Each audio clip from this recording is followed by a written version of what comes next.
बर्तमान ओडिशार राज्य सरकार चिंता करिसेंती जे मद जहाँकि साधारणतः बोतल रे बिक्री हुए ताको टेट्रा पैक रे अर्थात कागज डबारे मद को भर्ती करके ताको बिक्री करा जिवो। भारतर अन्य केतोटी राज्य रे मध्य टेट्रा पैक व्यवस्था अछि किंतु ओडिशा रे एकथा नथिला। परिवेश अनुकूल मद बिक्री को द्वाही दे राज्य सरकार कहउछंती जे टेट्रा पैक रे एथर मद बिक्री हबो।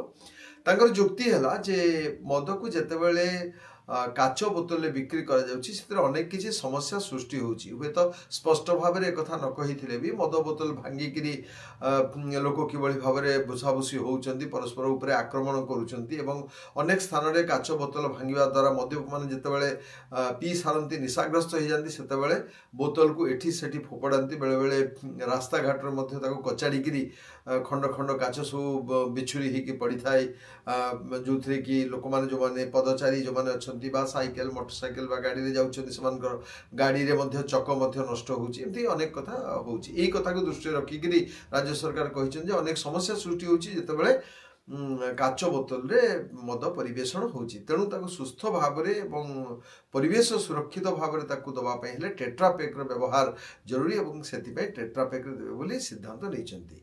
आपण माने विचार करंतु जे टेट्रा पैक रे बिक्री करबा द्वारा कोन हबो। आपण माने टेट्रा पैक रे अर्थात कागज डबारे कोन कोन पीचंती।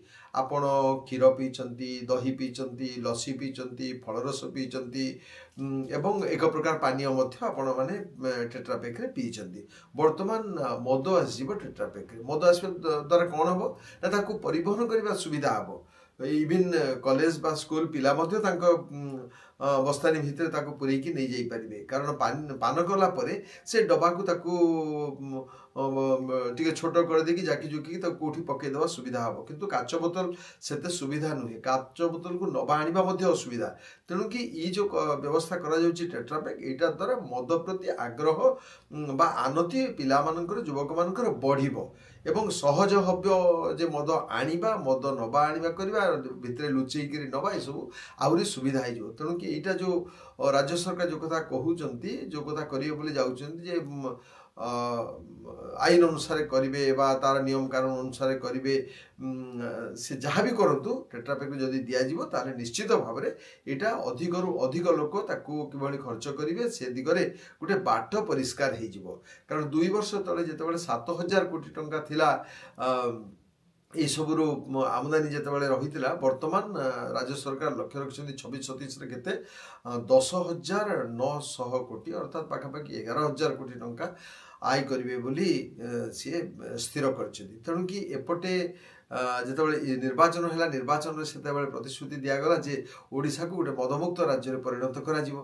किंतु वर्तमान जदि आहुरी 2,000-3,000 कोटी टंका अधिक आय रो लक्ष्य करा जाउची ताले किमिति मदमुक्त हबो।